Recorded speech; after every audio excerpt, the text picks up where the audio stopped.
জানিয়ে দিব এই মুহূর্তে পাওয়া আপডেট বাংলা সংবাদ। শুরুতেই জানাবো সংবাদ শিরোনাম। আমেরিকার ইউটার্ন, ডক্টর ইউনূসের মাথায় হাত। হঠাৎ কেন মুখ ফিরিয়ে নিচ্ছে আমেরিকা?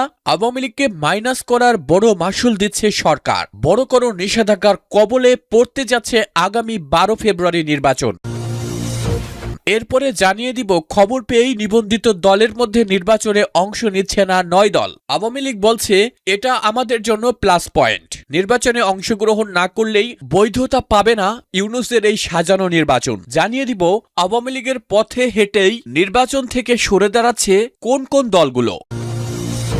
এবারে জানিয়ে দিব আন্তর্জাতিক নিষেধাজ্ঞার মুখে সার্জিস নাহিদ সহ 6 জন। গুঞ্জন ছিল পরিস্থিতি বুঝে সমন্বয়করা বিদেশে পাড়ি জমাবেন, কিন্তু এখন যে নিষেধাজ্ঞা খেলো তাতে সে পথও বন্ধ হয়ে গেল।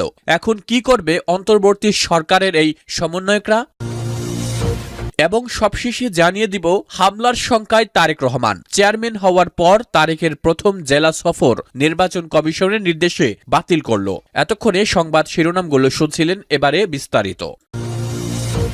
সবকিছু ঠিকঠাক চলছিল, কিন্তু হঠাৎ করেই ওয়াশিংটনের আকাশে কালো মেঘ। জাতীয় নিরাপত্তা উপদেষ্টা খলিলুর রহমানকে ওয়াশিংটনে অনেকটা তলব করার পর যে ফলাফল বেরিয়ে আসছে তাতে অন্তর্বর্তী সরকারের নীতি নির্ধারকদের কপালে এখন চিন্তার ভাঁজ। বিশ্বস্ত সূত্রগুলো বলছে হোয়াইট হাউস স্পষ্ট জানিয়ে দিয়েছে আওয়ামী লীগের মতো বিশাল রাজনৈতিক শক্তিকে বাইরে রেখে 12 ফেব্রুয়ারির নির্বাচনকে তারা স্বীকৃতি দেবে না। আমেরিকা এখন বুঝতে পারছে একতরফা এই ভোট বাংলাদেশে স্থিতিশীলতার বদলে বিশৃঙ্খলা বাড়াবে। হঠাৎ কেন ডক্টর ইউনূসের উপর থেকে হাত সরিয়ে নিচ্ছে ট্রাম্পের প্রশাসন? এই মুখ ফিরিয়ে নেওয়া কি তবে বড় কোনো দুঃসংবাদের পূর্বাভাস?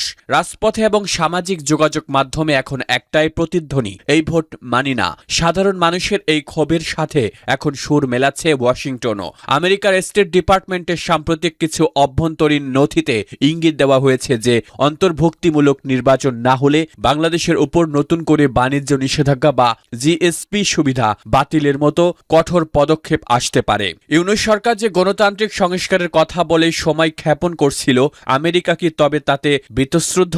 আওয়ামী লীগকে বাদ দিয়ে যে ভোটের ছক ঢাকা কষেছিল, ওয়াশিংটন কি তাতে রেড কার্ড দেখিয়ে দিল?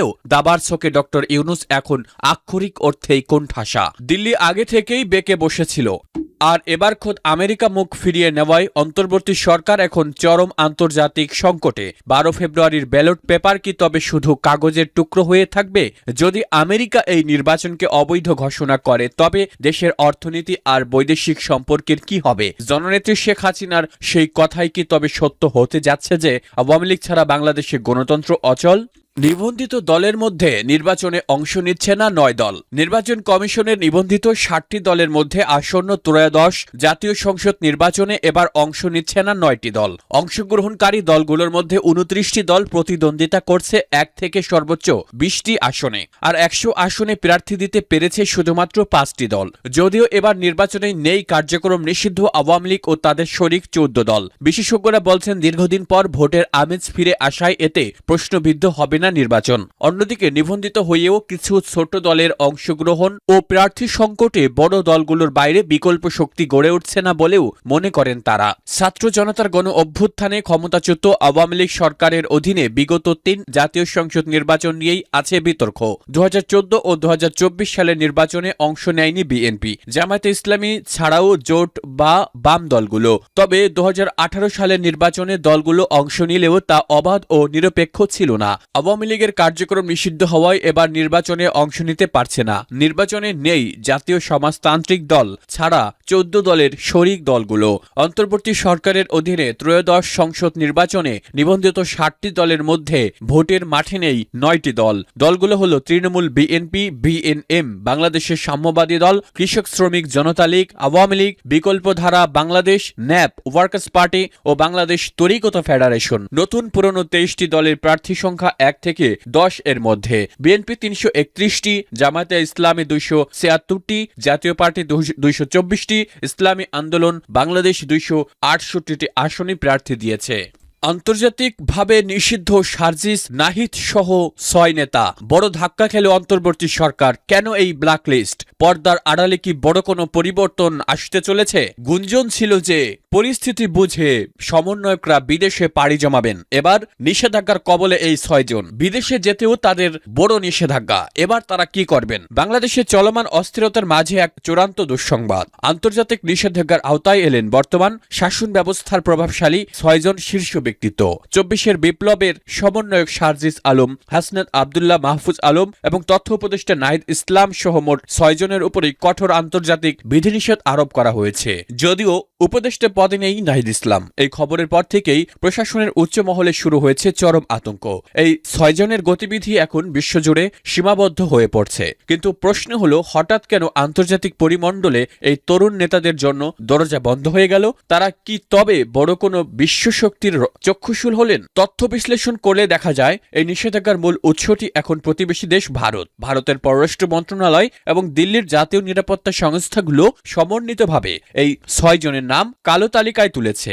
এই আন্তর্জাতিক ভিসা নিষেধাজ্ঞার পেছনে দিল্লি থেকে অভিযোগ তোলা হয়েছে সাম্প্রতিক সময়ে উগ্রপন্থাকে উস্কানি দেওয়া এবং দক্ষিণ এশিয়ার আঞ্চলিক স্থিতিশীলতাকে নষ্ট করার মতো কর্মকাণ্ডে জড়িত থাকা সার্জিস ও হাসনাতের বিভিন্ন প্রকাশ্যে বক্তৃতাকে ভারত তাদের জাতীয় নিরাপত্তার জন্য হুমকি হিসেবে দেখছে।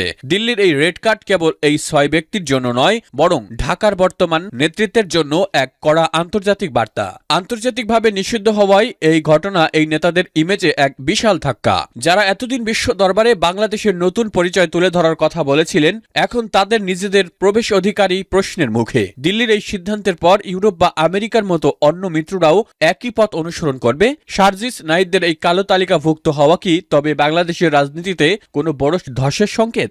হামলার শঙ্কা। চেয়ারম্যান হওয়ার পর তারেকের প্রথম জেলা সফর নির্বাচন কমিশনের নির্দেশে বাতিল। আনুষ্ঠানিকভাবে বিএনপি চেয়ারম্যান হলেন তারেক রহমান। তার মা খালেদা জিয়ার প্রয়াণে পদটি শূন্য হয়েছিল।